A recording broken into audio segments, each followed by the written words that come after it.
Bara la Afrika limezindua kituo cha kwanza cha utafiti na masomo ya ufisadi jijini Nairobi, kilichofunguliwa wakati wa kongamano la kila mwaka na mamlaka ya kupambana na ufisadi barani Afrika.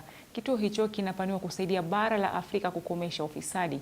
Washikadau wa muungano huo wakiongozwa na rais wake Jenerali Hashim El Rakabi wakitoa wito kwa muungano barani ili kuhakikisha kuwa mali ya umma na utoaji wa hongo unakomeshwa kabisa.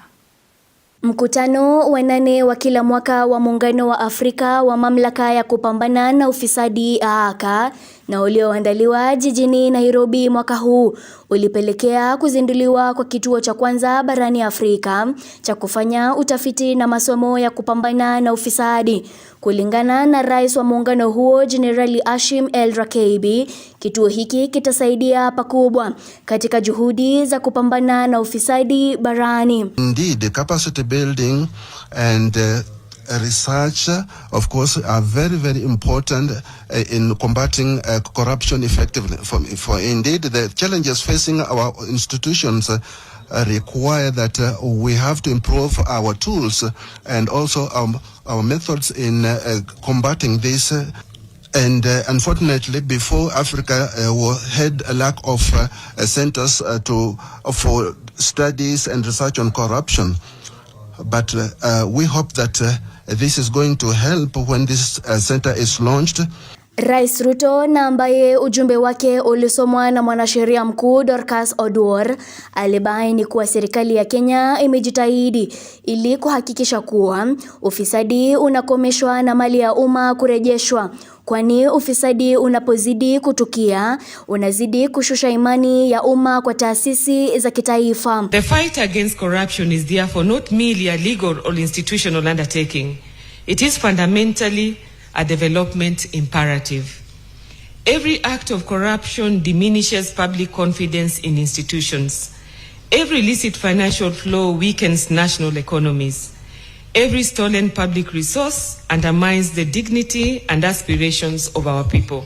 Recognizing the evolving nature of corruption risks, our government remains committed to continuously reviewing and modernizing our legal and policy frameworks.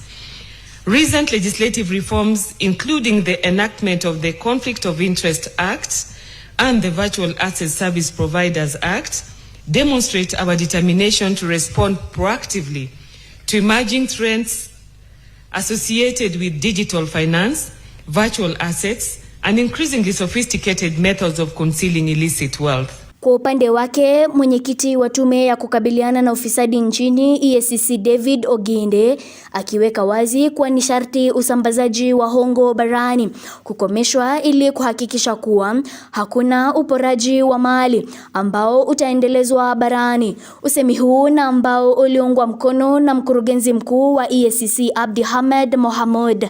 We need to build robust, seamless frameworks for asset tracing, intelligence sharing, and of course mutual legal assistance. We must dry out the supply side of transnational bribery, ensuring that no corner of this continent can serve as a safe haven for stolen wealth. As corruption schemes become increasingly sophisticated and transnational, our response must be equally dynamic, innovative, and collaborative.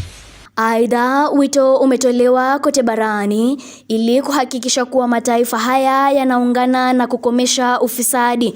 Mary Kialo, Undugu TV.